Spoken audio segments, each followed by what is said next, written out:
Welcome back to Defining Moments podcast. My name is Wong Lam, and today's very special guest is Lieutenant Murphy from the Nye County Sheriff's Department in Nevada.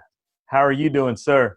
I'm doing good. How are you? Oh, absolutely amazing. Thank you so much for taking your time to come onto our podcast. Thanks for the invite. I'm really excited about it. Yeah, I actually reached out to you because I saw you on Live PD probably, I don't know, a few weeks or maybe a few months ago. And we were chatting live tweeting actually. And you actually answered a question. So we was like, man, let's try to connect with the lieutenant, see if he'd like to come on the show. That's pretty cool. Yeah, I had one of my buddies talk me into trying that out, and so usually I work like Friday nights. So then on Saturdays I kind of do what they refer to as a tweet along, Yeah. and it seems to get like a ton of involvement, and people seem to really like it. So I've kind of tried to keep it up, but sometimes my schedule doesn't work that way. Yeah. So if I'm available to do it, then I jump on there, and like I said, it gets a ton of respect, and it looks like a lot of people have fun trying to learn, trying to get to know personal stuff about all of us. Yeah, absolutely. Because, you know, if you think about it, what are maybe one or two misconceptions about law enforcement or about you in your life that you'd like to correct, if you will? I think one of the biggest misconceptions is I think it's just a lot of people. I'm not. I wouldn't say a lot, but like you said, the misconceptions that we get is people just think we wake up every morning and put in our mind that we're going to injure somebody or we're going to take somebody's life, and that's just not the way it is. Right. We are, we're as human as everybody. We feel pain, we feel stress. We're just out there trying to do a job, and that's what I tell a lot of people when I teach classes and stuff is, we're like a construction worker.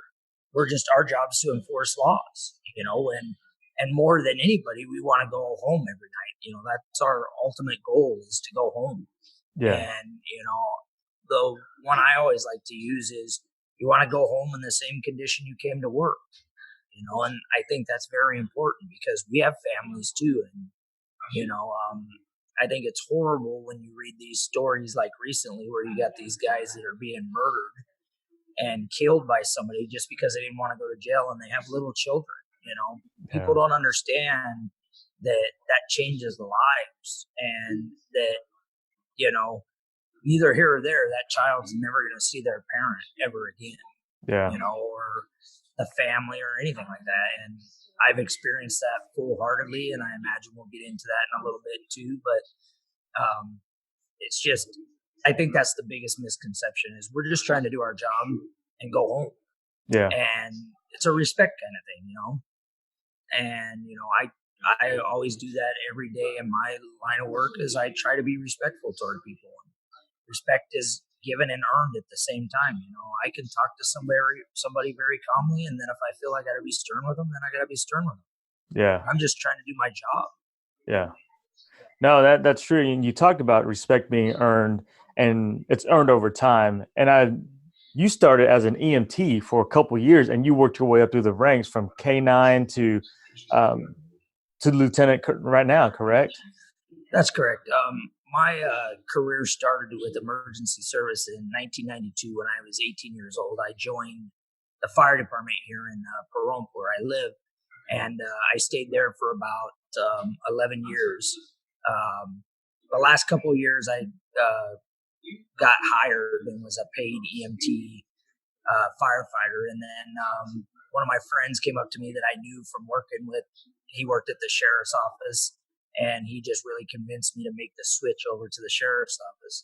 So in 2003, I made that switch, went through the police academy, which was 6 months of vigorous training, and then hit the street running. After about a year and a half, I became a field training officer, and then about a year, almost 2 years after that, I then went into our K9 unit, and I spent about 6 years in K9. Mm-hmm. And then in 2010, or I'm sorry, 2009, I went and I got selected as a detective and tested for detective, and then went into the detective, our general assignment bureau. And then in 2015, I tested for sergeant, passed that test, got promoted to sergeant. And then the way it works in our agency is after sergeant, then you're basically appointed by the sheriff. Or, once you get to the sergeant to go in higher, like a lieutenant where I'm at now, that's basically a promotion done by the sheriff. You don't test or anything like that. Yeah. What's the mindset like when you go from EMT to K9 to just what's the mindset like? Because there's got to be a mindset shift as you're going through it. It is. I was when I first started, I was kind of naive because I thought when my buddy brought it up to me, I'm like, it wouldn't be that much different because I'm with the fire department. I see all the stuff the cops go to anyway, and it wouldn't be that much difference. But then when I started doing the job, it was like you start noticing how many calls that law enforcement, that our agency as officers go to that fire never shows up to. So that was a huge misconception I had because I was like, you know what? I can do this job. I've already done it. Then you get out there and it's like, they don't show up to the domestics very much. They don't show up to this very much. They don't show up to that very much. So you have this, I had this misconception that it was basically the same job and it wasn't even close to being the same job. Yeah. Yeah. So when you're working as a canine handler, how intense was that to be a canine handler? That was probably in my almost 17-year career. That's probably been the funnest job I've ever done. Yeah. I worked, I started out as a canine handler with a narcotics handler protection dog. And then after a couple of years, they switched me over to a bomb dog. And that's where I finished my canine career, was with a bomb dog, because then I promoted to detectives. But it was very rewarding. I loved that job. That dog, my bomb dog, I really became really close to her. She was actually my partner when I got wounded in the line of duty. But we had a great bond. And then when I went to detectives, she went to a different handler. And then when they retired her, I actually took her and brought her into my home, and she lived her final days as a home dog. Yeah. And my wife spoiled her every day she could, and she died. She passed away a happy dog. But that's the way it should be. She was a great partner. Yeah. Yeah. You mentioned your wife. Does she want to come on the camera and say hi? She doesn't want to come on and say hi. She's like, I'm not coming. I'm not going near water. I'm staying away from it. She's a little camera shy. She doesn't do the camera thing too much. That's funny. That's funny. I hear music or what are you guys watching? Someone's watching something in the background. She's watching something on TV. That's kind of like her zen, because she works with us at the sheriff's office. So, on the weekends and our days off, that's where we just kind of try to zen and just be with each other and just kind of let work go, because it's stressful for both of us. She works in our front office dealing with, the administrative part, and then I deal with my lieutenant part and sometimes out on the street. So when we get our days off and weekends, we just are a family and just sit and chill and hang out with the dogs and just try to do very little. A little bit of honeydews, but then it's like, we're good. No, that's awesome. And also, thank you for your service to your community, man. Thank you. What you're doing out there is amazing. Every time I watch Live PD and you guys are on, well, just everyone who's on Live PD is like, holy cow, it's intense. I actually did a ride along with Oklahoma Highway Patrol Trooper Flores here a couple weeks ago. Oh, that's cool. That's cool. Yeah. Yeah. Yeah. I worked last night. I just went out and worked because as a lieutenant, we don't have a standard shift. So if we want to go out and just kind of, go out and drive around and help patrol out. So I did that last night, and my wife rode with me. So it's kind of cool for her to get to see that side of it, and she enjoys it. And, sometimes she doesn't like the way I approach houses and stuff. She kind of gets nervous about that life thing, but she lives with it, and it kind of keeps it close. So right. You last night was New Year's Eve. Correct. So how is the traffic level New Year's Eve compared to a regular night for you? So last night it wasn't too bad. We were a little steady in the beginning, but they have a, because in Nevada the gambling is legal, and all that. So they have a couple of casinos out here that they did like live bands and stuff. So the traffic wasn't bad, but you could tell that that's where a lot of people were because the parking lots were just jamming. Yeah. But we had some pretty productive stops last night, and we had some people that they were drinking, and so we had to deal with that a little bit. But it wasn't really too bad. No bad accidents or anything like that. But it was a steady night. I think we stayed on until about 2 a.m. Wow. Well, so I guess do bars ever close in Nevada? Sometimes they do. Yeah. The casinos don't, though. The casinos are Right. 24/7. But the way the bars work out here is it's basically the people part of it. Is if they're busy, they'll stay open all night. If they start to die out 1, 2 a.m., then they just close their doors. But they really don't have a set standard. If they're busy, they just keep going and keep going and keep going. Yeah. Yeah.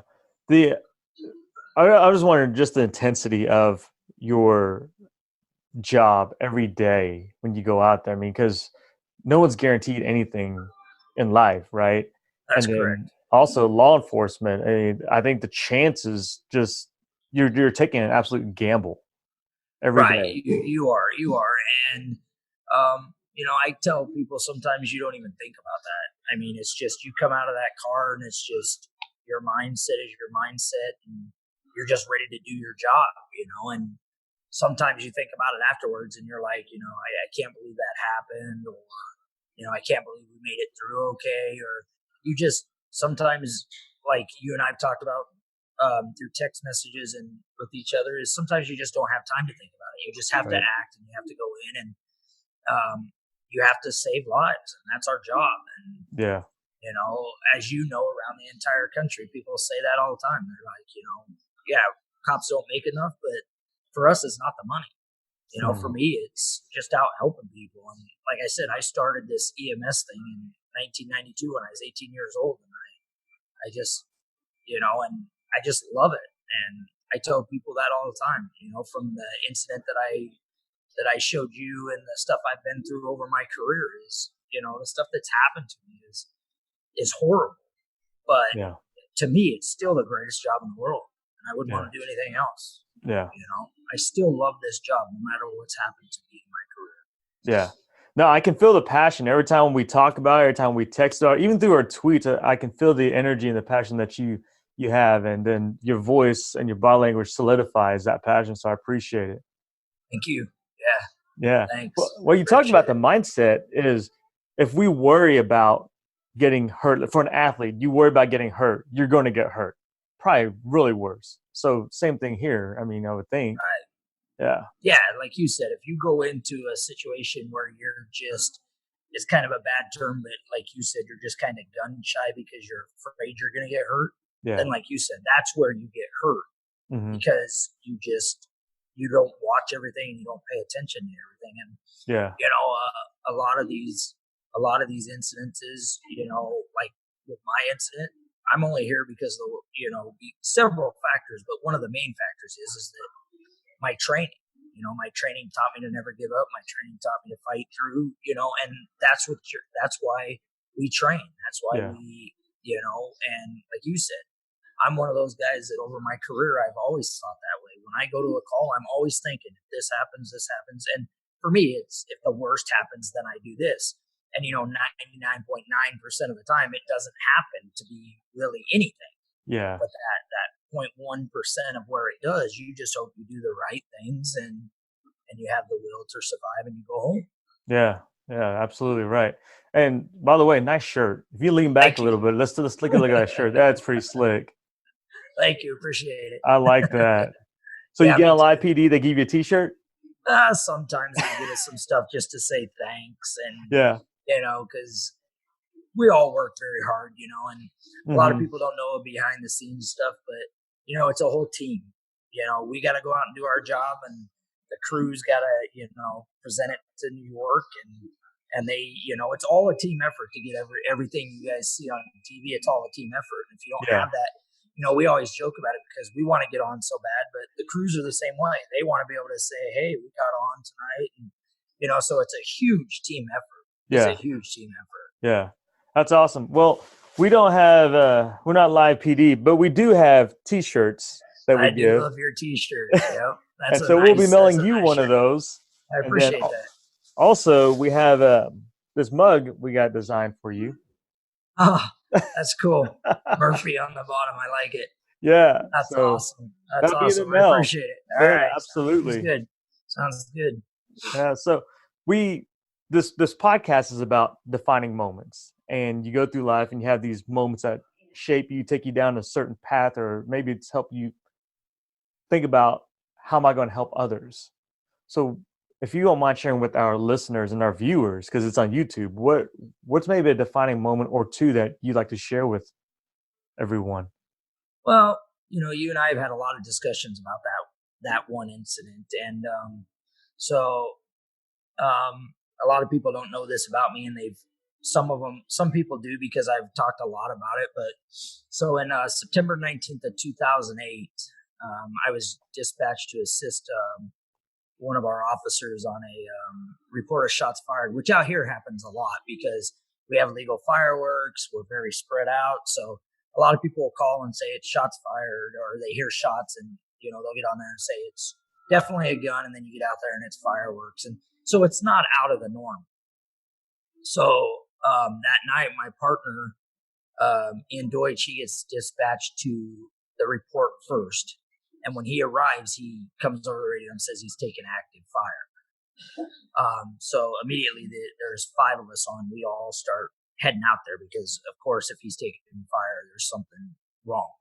So as we're getting that way, he proceeds to say that, he can't tell where the shots are coming from exactly because it's dark. It's probably about 2:15 in the morning. And so it's dark. It was a pretty good moonlight that night, so you could see, but not like daylight. So a sergeant and one of the detectives arrive with him, and then they have me go to a different area so we're not shooting at each other. So I park, I exit my vehicle, and it's an RV park, and there's a big mound around the outside of the RV park to give it some privacy from the roadway. And it's a large RV park. They got a huge lake, and there's a lot of people that stay there. And so I start advancing in, have my firearm out, going up the hill. I remember specifically seeing a guy over to my left in the RV park standing under like a street light. And the first thing I thought of was, that's kind of weird because this guy's been constantly firing since the beginning. And I'm trying to think to myself, why would somebody be standing out there when you see the cop cars and, you can hear the shots? And so I keep walking, and all of a sudden, for some reason, and to this day, I can't say why, something tells me to turn to my left. And I turn to my left, and I guess he thought I saw him, and he opens fire on me. And I end up falling down the hill to the bottom, and then I'm laying flat on my stomach, pointed back up. And without thinking about it, I just kind of thought, where was the flash from? So I start returning fire. And I know I'm hit. I just, at that time, didn't know how bad I was hit. So I call out that I'm shot. And I start to get myself out. And by the time I get I was probably about 200 yards, 250 yards from my vehicle. So I started heading back to my vehicle. And one of my other partners showed up as I collapsed and drugged me out the rest of the way. As soon as she got me out of there, it turned back into a war zone. They started opening fire on the other officers. So they call medics in for me. They load me in a helicopter because by helicopter, we're only about 25 minutes from Las Vegas. And we have a level 1 trauma center in Las Vegas. So they immediately fly me out there. And I still at this time don't know how bad I'm shot. I don't know. I just know that I was shot. Yeah. I get into Vegas and everything kind of starts to slow down. They start running tests and all that. And at the end of everything, they find out at the end of the investigation and everything's wrapped up and I'm at the hospital, they find out that he shot me 3 times. He had a .45 revolver and I was 6 feet from him when he shot me. I just couldn't see him. So what had happened is in the park, they have these decorative rocks that are huge. He basically hid behind the rock, and when I walked past him, that's when he ambushed me and shot me. Oh my. So I had, they found out I had the first round hit me in my stomach, but my vest stopped that one. The second round entered my left rib cage and went all the way through me and came out my back. And then the third round went in my exit wound of the second round and went all the way up my back and into my shoulder.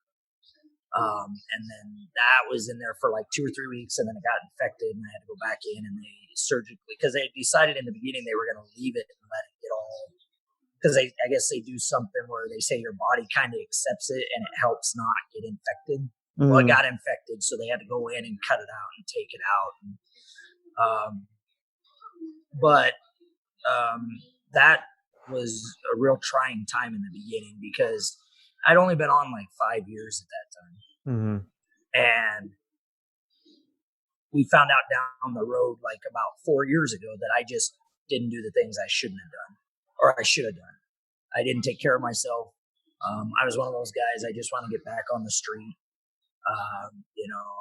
The first thought I had is every morning I get up from this point forward, I'm going to see the wounds, I'm going to see the scars, and he's changed my life forever, but he's not taking my career from me.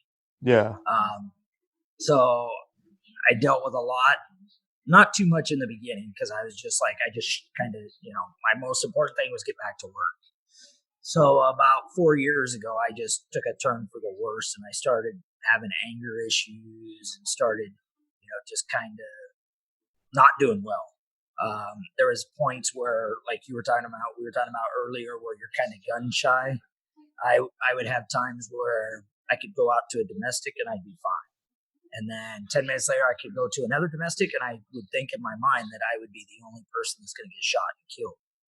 So I had, that took a lot, but my retaliation to that was that I just became angry with everything. So finally, as you're married, your wives call you out on your crap, basically. Yeah. And my wife called me out on my crap and was like, you know what, this is not right. You need to get some help. So I went and got help, and now to today, I'm better for it.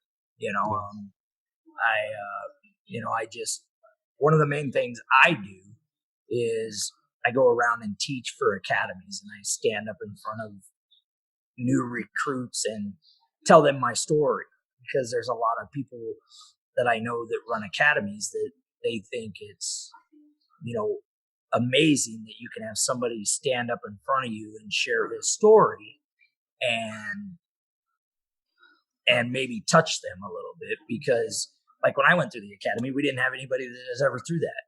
So, people stand up there, instructors stand up there and say, you want to fight, you want to do this, you want to do that.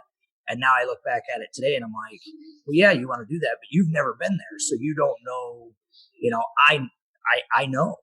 And, one of the things I say in my class all the time is I tell people, I go, you have to fight. You have to fight every second. And you're not dead until you're standing at the pearly gates. I mean, That's the way it is. You have, and this too, you have so many people that care about you who just can't give up.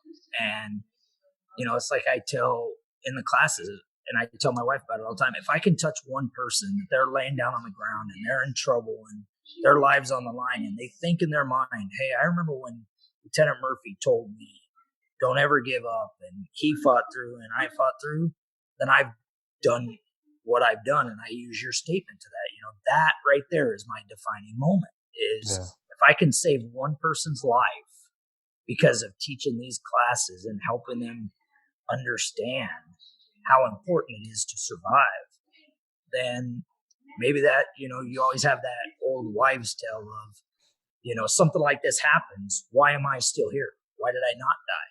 And maybe that's, like you and I've talked about, maybe that's why I'm here. Maybe that's why I'm here, is to give that to new recruits and, help them. And, I do the same thing with like that story I shared with you with my partner. I use his incident too. And I want people to know, students especially, that, because when I teach his side of his incident, I show how important it is that, they see the funeral, they see this, they see that. So they should, so it kind of touches them a little bit to see that, in 1.5 for him, it was 1.2 seconds and his life is over, and you'll never get that back. I mean, he had a son and a daughter and a wife, and his daughter will never see him again. And I think, like I said a few minutes ago, that right there for me is my defining moment. Yeah. If I can, have somebody remember that, even my best friend, my partner Ian, if he knew that his story and my story saved somebody's life, then his life is worth it. Yeah. His life is worth it. Yeah, no, that's true, and that's powerful because I do remember us talking about your defining a moment and how you got ambushed and you got shot 3 times, and yeah, it's almost a miracle you're alive today, pretty much. It is. Yeah. It is. I've had, when I got to the trauma center, the doctor that was there, he said he had been a trauma surgeon for several years, and he said that he had never seen anybody with the injuries I had come in, let alone be alive, but talking and coherent, and and they always said the only reason I'm here is because he used a large caliber weapon and he was so close to me, so the bullet couldn't do what it needed to do. But obviously, you and I've talked about it a lot, is there's several factors, and who knows? And like I said a few minutes ago, maybe that's the answer. Maybe the answer is I'm here to share that part of it and try to save others from, one of the most important things I tell kids in these classes is, it's not a job. It's your life every single day. And you need to know, and you've seen it, you need to know that every day you put on that badge and gun, somebody will try to take your life just because you wear that badge and gun. Yeah. It could be for nothing else. Yeah. And it's just because you wear that badge and gun. Yeah. And I think that's one thing I had to reflect on a lot, and like you and I talked about, I did a lot when I laid at home for 2.5 months. I couldn't go to work, and 2.5 months of laying in a bed with wounds and changing bandages every day, and excuse me, you have a lot of time to think. Yeah. You have a lot of time to think about what's important and what's not, and and I think the hard thing is too is you get, like I did, you get over that and you think you're doing good, and then 18 months later your partner and best friend gets killed in the same RV park where you were shot.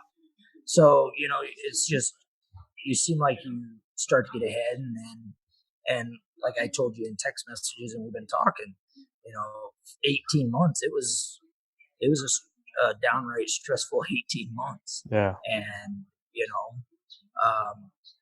and I think that's why I work so hard to spread my knowledge of those two things, because it kind of reversed where I had to go to his wife's work and tell her that now he's shot, and it's just it was a spinball there for a while.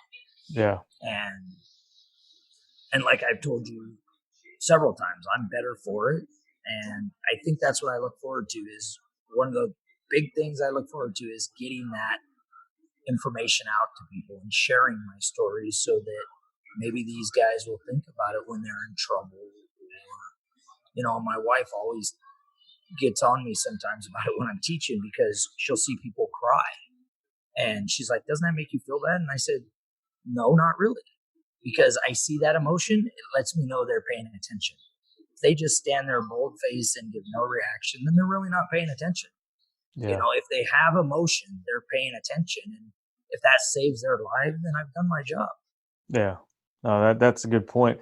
So you got shot and then you came back to work, and you talked about your partner, and you guys went back to the same area again? Yeah. So what kind of happened was, so shortly after I got shot, he got deployed to Afghanistan. He was in the National Guard. And he left, went to Afghanistan, he came back. So what we do as an agency is, when you're gone that long, you have to kind of be reorientated back into police work. So he was riding with a field training officer, second day back from Afghanistan, and they get called to a domestic where a guy had fired rounds at his girlfriend. One thing leads to another. They pull into the casino RV park where I was shot at, and they are told it's a pickup truck, but he's actually in a car.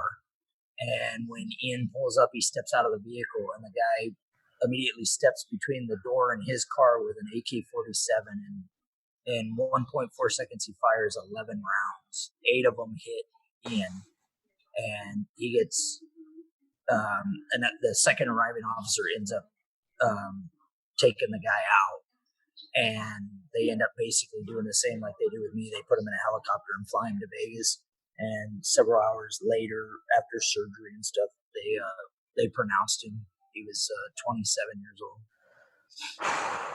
So, and like I said, with all that, loan the fact with like Ian, but now in the same spot I was in, it was a lot to deal with. The good thing for, if there is a silver lining to the whole thing, is we have a small community. So, we ended up doing a lot of recognition for him. There's a couple buildings named after him now. There's a park named after him. So it really kind of showed me personally how the community steps up and, recognizes somebody that in essence, gave his life for the community. Yeah. Yeah.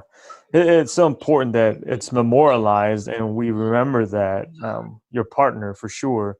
And then on the other side, you're going around, you're teaching, you're holding classes, and I could imagine that this is probably part of a healing process for you as well. It helps. It helps. I think Yeah.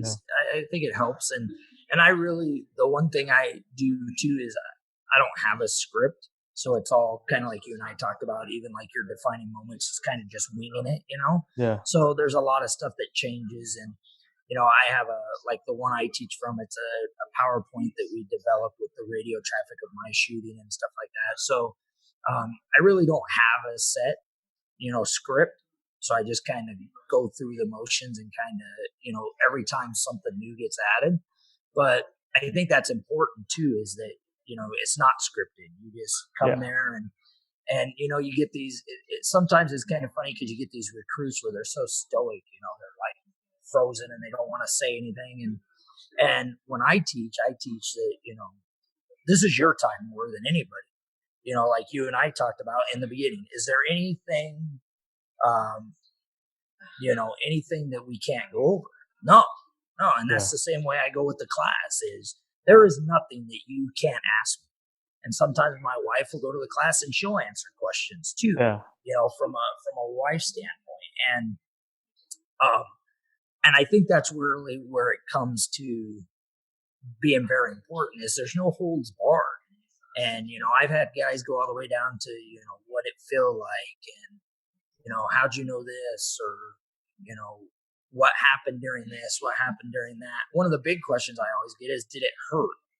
And I think that's kind of interesting that, you got these recruits that ask you, did it hurt? And then, when I tell them no, they're kind of set back about, it didn't really hurt. And I go, no. I go, the only thing that I will never forget is it felt like somebody had taken a hot wrought iron and went through my back. There was so much burning in my back from the heat. But other than that, and so I like that. I like people being involved. I don't want to go teach a class where you say, no hold barred. You can ask me whatever I want, whatever you want. I'm here for you. And then they don't ask anything. Yeah. That'd be like you putting on a podcast and you and I don't even have a conversation. We just sit here and stare at each other. I mean, you know what I'm saying? So I hope it's good, and though the one of the academies I deal with, I think he does an academy like every 6 months. So every 6 months in that time I'm in there. And he kind of does it a good way because he has me come in just the day before they go do their range. So then it kind of puts that aspect of shooting, all this stuff that you see. And now you're going to go out to a range and shoot this firearm. And, so we try to put it all together. And I think it works very well. Yeah. And like I said, if one day they're in trouble and that's what they remember, then I've done what I think, like you and I laugh about, my defining moment. I think I've done what I needed to do. Yeah.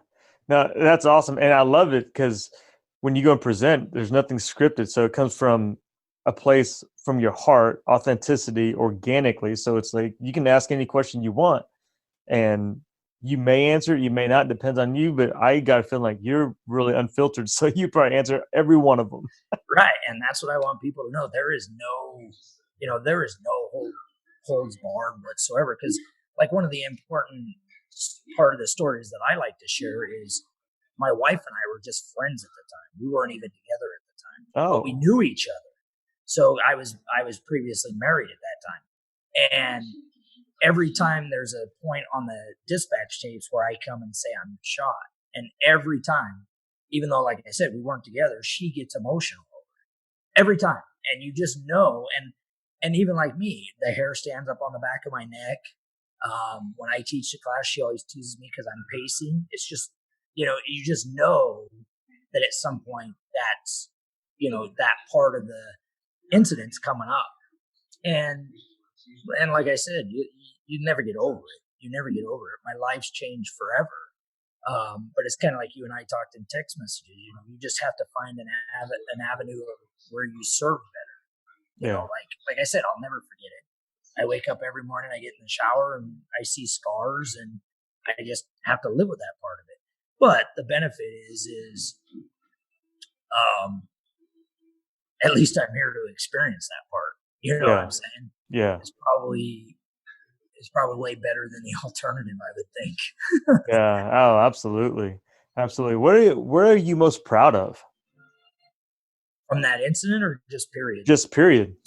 You know, I tell people one of the most things I'm proud about, and you and I have kind of touched the surface on that a little bit, is my son following in my footsteps. I think that is probably one of my biggest defining moments is um, that he chose that path after everything. I mean, he was only like 6 years old, 7 years old when I got shot. So for a child to go through what that, I mean, because what when I got shot, the captain came on and went to my house and knocked on my door. So my kids, my two sons, and my wife at the time had to experience all that. And for a young kid to experience that and know that that happens, he's basically like me. He's worn it. He's experienced that side of it, and to choose that career, I think that's huge.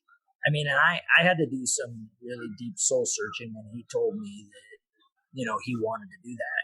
Yeah, And if it hadn't been for my wife, Chris, I probably would have, I probably would have chose a bad route on that, because in the beginning, I was totally against it. I was totally against it because it's one of those things that the last thing I ever want to do in my life is go to my son's funeral.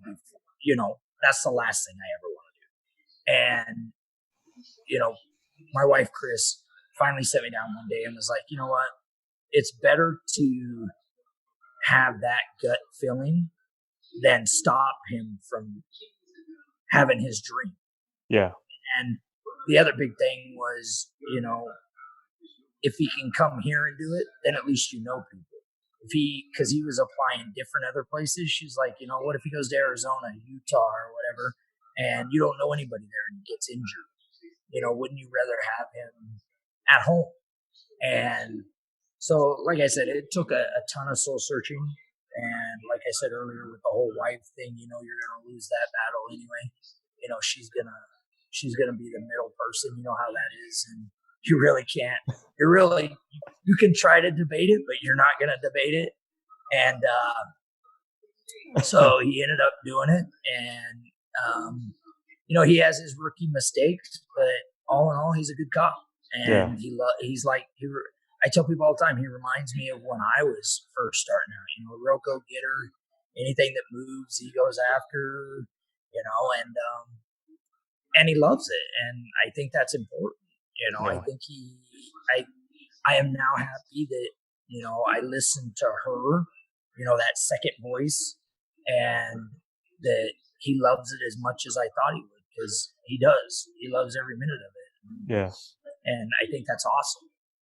That is awesome. Following Dad's footsteps, tall orders for sure. Yeah, yeah, yeah. And I always told him that too. I'm like, you know what? Don't, you know, I've been here almost 17 years. Don't even worry about that. Just go do your own career, do your own thing, and get where you want to get. You Yeah, know, like I did. yeah, You know, I never yeah. would have thought that I'd ever be a lieutenant, but things happen, and it advances forward, and he's just starting. I'm just getting ready to end, so maybe it'll be good. And maybe he'll have a long career with it. I hope he will. Yeah, that's awesome. You know. What's something that you think you would regret in the next 5 years if you don't do it? Um. Wow, that's a tough one. Maybe just the biggest thing is just not living life. You know. I'm at a stage in my career. You and I have talked about it in text messages where my ultimate goal is I have two ultimate goals right now. I'm coming to the end of my career, so my ultimate goal is to retire healthy, and my second goal is to enjoy my retirement and live my life to my fullest with my wife. Yeah. That's one thing her and I always talk about is we want to get to a point where we can just, we have an RV and just go travel and not have any concerns and know that you did your job to your fullest, and now it's time to sit back and enjoy whatever whatever time you have left. Hmm. Yeah, that makes sense. What advice would you give your younger self?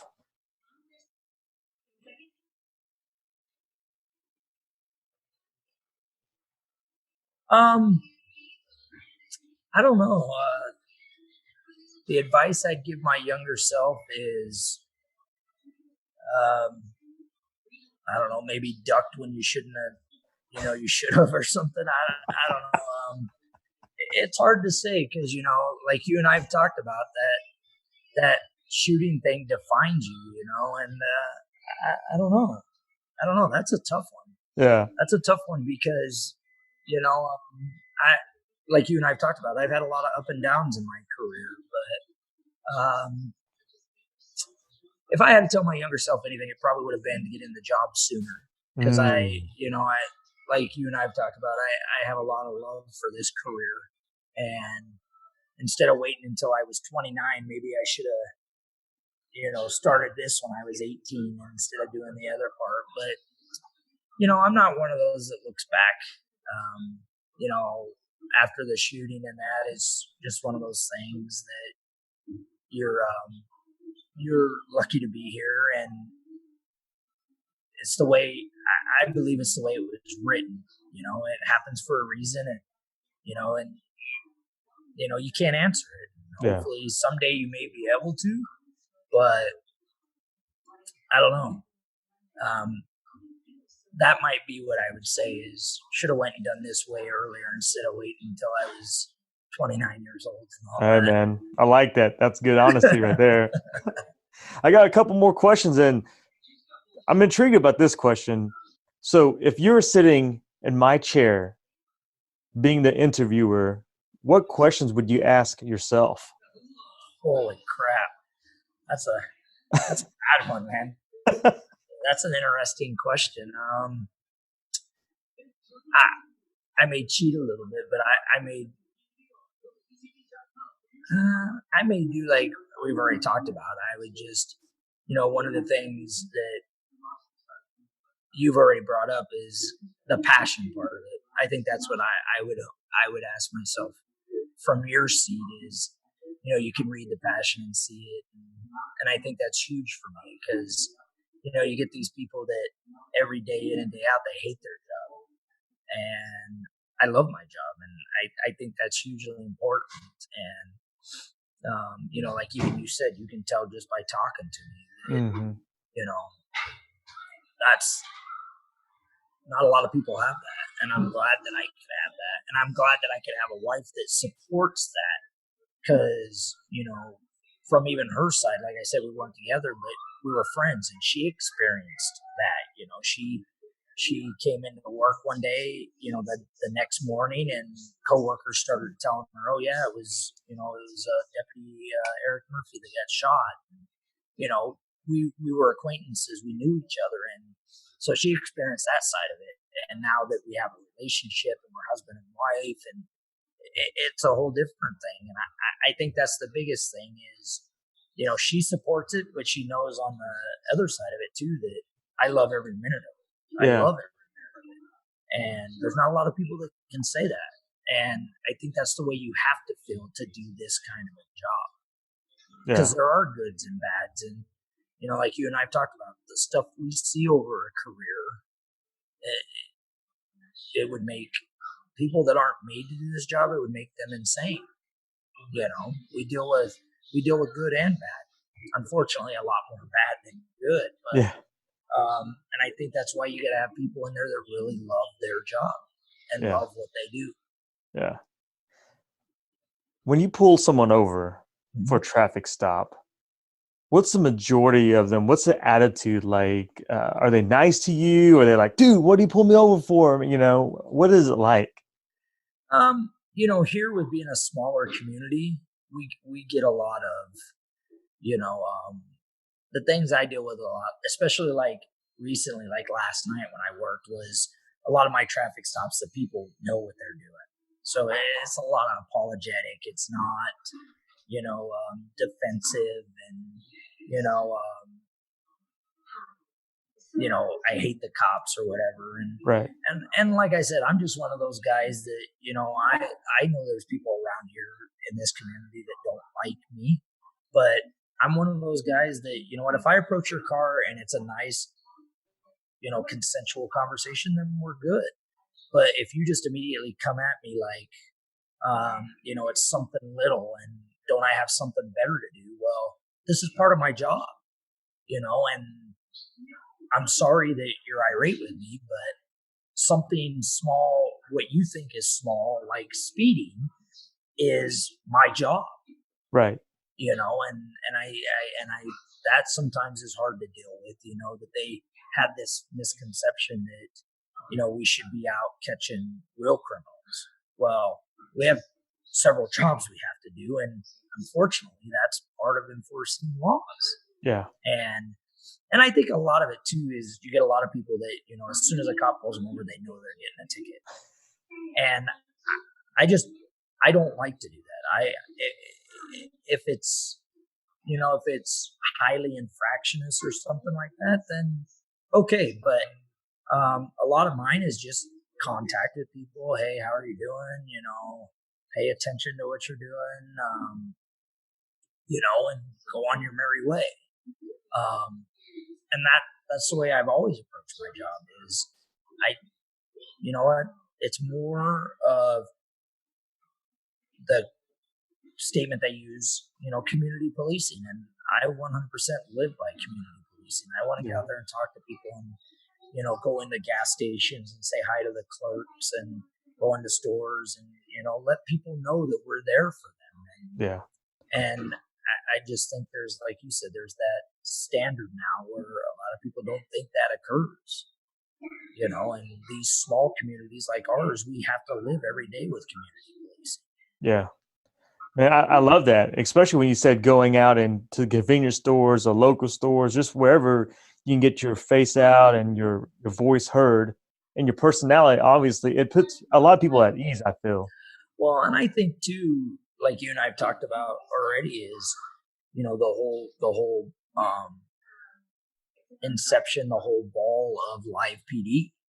I think that more than anything helps us because I go into stores, I go into restaurants, and people come up, shake my hand, they want to take a picture with me. I just had a guy a couple weeks ago in Subway. He comes up, or a lady comes up to me and was totally like freaking out. And she's like, "Can I take a picture with you? My husband will never believe I was standing in line with you."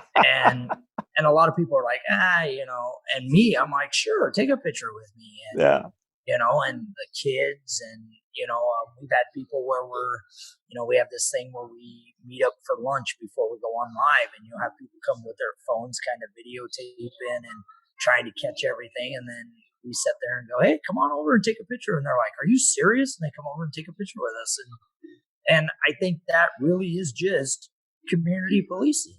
Yeah. And I think that's one thing that Live PD has done with that is they brought that into where people are seeing that, they're seeing everything now, and they're seeing what we do on a daily basis. And I think that's important, and I think a lot of people think, I've had people all the time ask me, is it cool being a movie star? And I'm like, I'm not a movie star.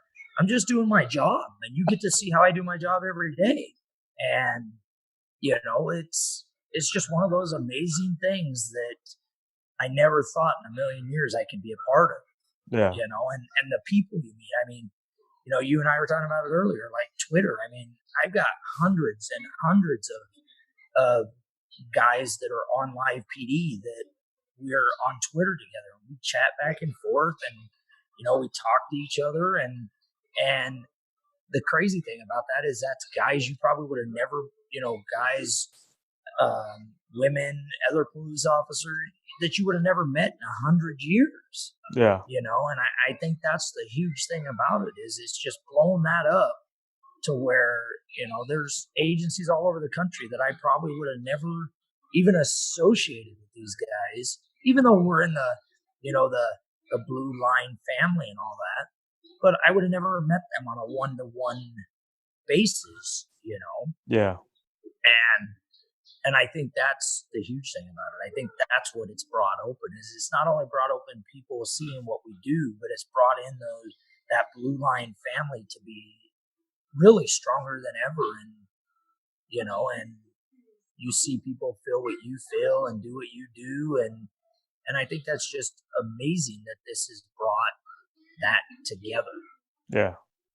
Yeah, no, I think so too. And, I'm starstruck because I'm actually talking to a hero myself. So it's like, man, this is really cool for us from Oklahoma. We're sitting there live tweeting and you're tweeting us back, and you make us feel special. And we definitely appreciate that, man. I appreciate that. I enjoy it. I really do. I enjoy attaching with people and talking to people, and it's a lot of fun. It's a lot of fun. Yeah. Yeah, it's all about humanizing the badge. Just, man, exactly. You're a human behind that badge too, and you're there to enforce the laws. And if you're speeding, you're speeding. And don't speed. Right. Yeah. And I think that's one of those, like you said, those misconceptions of, and I agree with it more than anybody is, people. There are bad apples everywhere. Yeah. But I think that, like you said earlier, that misconception is one person's bad, so we're all bad. And that's just not the way it is. They're all over this country. There are really good police officers that want to do their job. And, that old saying, we cry and bleed just like everybody else does, and I think that's what a lot of people forget is, you got some guy that does something stupid and it's bad, and, and now everybody's bad. And I just don't agree with that is, we're just trying to do a job. We respect you, you respect us, and it's good, know, and you just go day by day, and, you've got to be with the community. And I just don't like that part of where they're, one guy's bad, now we're all bad. Yeah. No, I'm with you. I'm cognizant of your time. So my final two questions. Oh, you're good. Okay. Yep, I'm good. How does Lieutenant Eric Murphy want to be remembered? Oh, wow, that's a good one. How do I want to be remembered? I want to be remembered as, like you and I have talked about a couple of times already today, is just human. That I was there when people needed me, and that people remember my dedication and my love for this career, and the big things that people use: a good husband, a good father. I hope that's what people look at. And I really, truly honest, when I was going through my stuff, and I was seeing a psychiatrist after the shooting. Um, he asked me an important question, and I'll never forget it. And it was, if you died on that hill that day, could you think to yourself that you were satisfied with your life? And he said, if you're not satisfied, if you can't stand there and tell yourself that you're satisfied, then you need to change. And that's what I did. I had a horrible marriage, and I got out of that, and I got remarried. I love my wife more than anything. I love my kids more than anything. My son just recently got married, where he's got kids. So he married it with a woman that's got kids. So now I'm a grandfather. Just add water grandfather, I guess you'd call it. But I think that would be the big thing, is that today I can sit here in front of you and said, if my life ended tomorrow, that I would be 100% satisfied with my life. And I couldn't have done that before. And I think that's one of the big things is if you can be satisfied with that and be remembered for, just not Eric Murphy, but the things Eric Murphy did. Like I said earlier about these classes where people come up and say, I went to Eric Murphy's class and I remember this and I remember that. I think that would be one of the big things, is be remembered like that. And the most important thing of all is human. Yeah. Just being human to people. And I work very hard to be, and some people may not agree with that. And, I've had run-ins with people that, they're not good, and that's just the way it is. But I always try to be human with everybody. Yeah. And sometimes you just can't do that. And you try your darndest to be human with them, and it just doesn't happen. And I feel that that's one thing I strive hard to be, and that's one of the big things, like you said, what you would want to be remembered by. And I think that would be one of the big ones, is just being human. Yeah. That's awesome. Well, thank you so much for your time, Lieutenant. Thank you to the men and women at the Nye County Sheriff's Department. Keep going out on Live PD. And how do people get in touch with you? Not necessarily your cell number, but through email, through social media. So one of the things you and I have talked about a lot is I spend a lot of time just connecting with people on Twitter. Yeah. So if they just go to @LTE_Murphy, so it's basically LT and then E for my first initial and then Murphy. And I got no problem chatting with people. And, I get a lot of requests for, pictures. And me and my son Cody not too long ago had Live PD posted a picture of me and him together. So some people sent us some of those pictures, and we autographed them and sent them back, that's kind of crazy in itself. Somebody wants your autograph for doing your job, but it makes people happy, and that's what we're trying to do. And like I said, I love the moment, and people want to reach out and say, hey, what's up? And I'm going to try and get back this new year, now that it's a new year and things have kind of teetered off a little bit from the holidays. I'm going to try and get back to my normal of live tweeting with people and staying in contact with you, of course. And oh yeah, for sure. So on Twitter, it's at LT Murphy. LTE Murphy. Yep. An email? Do you have an email? Can people email you? Yeah, I do. It's the Murph. It's MURPH, the letter K, and the number 9 4 at yahoo.com. MurphK94 at yahoo.com. Okay, we'll make sure we put all that in our release when we release the podcast and our show notes, etc. This will be on YouTube. This will be on podcasting platforms from Spotify to iTunes, iHeartRadio. So it'll be awesome to. Yeah, that's cool. We look forward to releasing this for sure. Yeah. Well, you and I have talked about it a lot. We both said back and forth to each other how excited we were to actually sit down and do this. And it's like you and I were talking earlier. It's kind of exciting to hook up with you guys that are doing podcasts and stuff. And as excited as we are to talk to you guys are just as excited to talk to us. So it's kind of cool. Oh yeah, it's a fun time, and get to know a lot of personal stuff about people and see the real us. And I think that's important. That's exactly right. And that's what we wanted to see is it's the real you, the personal side of it. So that way people get to know you more than just you being the lieutenant out in Nye County. I mean, that's a prestigious job. However, Right. You got who's Eric Murphy. You know what I mean? Right. Yeah. And I think that's what you said, is a lot of people just know Lieutenant Eric Murphy. A lot of people just don't know.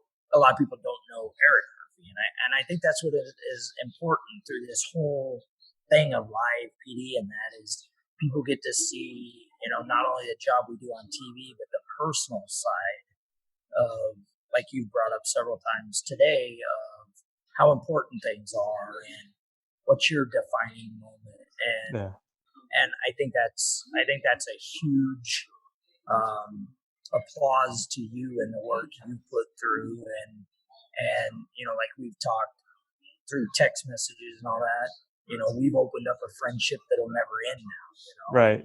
And I think that's another big thing about this whole ball of wax, this whole show and live PD is you develop friendships that like any other time you and I probably would have never even known each other existed. That's true. I'm saying? And I think that's huge. And like you and I were talking about on text message, where we were sending pictures of family back and forth while we're on vacation. And like I said, that's a bond that I'm in Hawaii, you were over in Antigua. And here we are sharing pictures with each other that we share with like we're family. And and I think that's huge. And like I said, I have to give you applause on your dedication to getting the word out there and picking these officers and really sitting down and getting to know them. Because like you said before, when you and I talked, our schedule was a little haywire to actually get this done for a while. Yeah. And we finally got it done. And I think that shows a huge step for you to have that dedication, because you have a busy schedule, I have a busy schedule, everybody has a busy schedule. So the dedication of getting that done, I think it's amazing what you do. Well, thank you so much, sir. Last question. Of course. Lieutenant Eric Murphy, do you approve this podcast?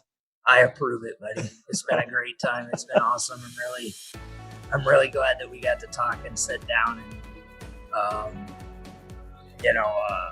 talk about things. It's been cool. Oh, it's been awesome. Thank you so much for your service. My name is Wong Lam. I definitely approve this podcast. Lieutenant Eric Murphy, check your mail sometime here probably about within a week. Hopefully you'll enjoy your treats that we are sending your way. Oh, I definitely will. I appreciate it. Yeah. Thank you again so much for your time and your dedication to your community and to the country. Absolutely, buddy. You take care of yourself. Tell your wife hi, and you guys take care. You got it, sir. Thank you. Happy New Year. Same to you. Thank you. All right. Bye.